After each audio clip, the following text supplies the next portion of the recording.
The Boxcar Children, Chapter 9, Fun in the Cherry Orchard.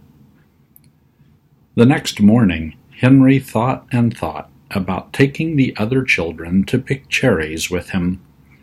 At last he told his sisters about it as they ate bread and milk for breakfast. Dr. Moore said he wanted more children to help. "Do you think all of us ought to go, Jessie?" "Well," said Jessie, "I don't know. You see, there are 4 of us. If Grandfather is looking for us, it would be easier to see 4 than 1. "Well, yes, that's so," answered Henry. "But we can go down the hill and through the streets 2 by 2. I'll take Benny and go ahead. Then in a little while you and Violet can come with the dog." "Good," said Jessie. "Watch can tell where you go." The children took down the clothesline and shut the door of the car. Everything was in order. Then they started out. When they arrived at the orchard, they soon saw that they were not the only workers. The doctor was there, and the cook, and 2 men carrying ladders and baskets. "Good morning, Henry," said Mrs. Moore. "Can you work today?" "Oh, yes," said Henry. "These are my sisters, Jessie and Violet. They can pick cherries, too. Benny is too young to climb trees, but we had to bring him." "Maybe he can carry baskets," said Dr. Moore, smiling at Benny. "You see, this is a big cherry year, and we have to work fast once we begin. Maybe he can help fill the little baskets from the big ones." "Eat all you want," said Mrs. Moore. "The cherries are beautiful this year." The children didn't eat all they wanted, for every now and then a big red cherry went into someone's mouth. Henry and the girls went up the ladder and began to pick cherries. Watch barked for a while. He did not like to have Jessie climbing the ladder. Then he sat down and looked up at her in the tree. Benny hurried here and there, carrying baskets to the pickers and eating all the cherries he wanted. Everyone in the orchard liked Benny.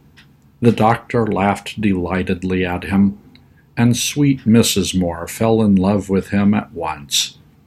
By and by he sat down beside her and carefully filled small baskets with cherries from the big baskets. The men laughed at the funny things Benny said, and Watch barked happily. By and by the doctor left the orchard to make some calls. At last Mrs. Moore said, "I never had such happy cherry pickers before. You're having such a good time out here that I don't want to go in the house." She smiled. Mary, the cook, seemed to think the same thing, for she came again and again into the orchard. After a while, the cook went in to get dinner, but the children still picked cherries. At noon, Dr. Moore came home. "You must stay to dinner," he said to the children. "We can eat here in the cherry trees, in the cherry orchard, under the trees. Will your mother be watching for you?" When he asked this, he looked at Henry in a queer way. Henry didn't know what to say, but at last Jessie said, "No, our mother and father are dead." "Then you must stay," said Mrs. Moore. "Look, here comes Mary." The cook put a table under the trees, and they all sat around it and ate a delicious dinner. Then Mary went into the house and came out again with big bowls of cherry dumplings. "I can smell something good," cried Benny. "Is it cherries?" "Yes, my little dear," said Mary. "Cherry dumplings. The cherries are cooked inside the dumplings." Benny ate his cherry dumpling and then went to sleep with the dog for a pillow. But Henry and Jessie and Violet began to work again. Mrs. Moore looked out the window at them. "Just see how those children work," she said to Dr. Moore. "And they are so polite. I wonder who they are."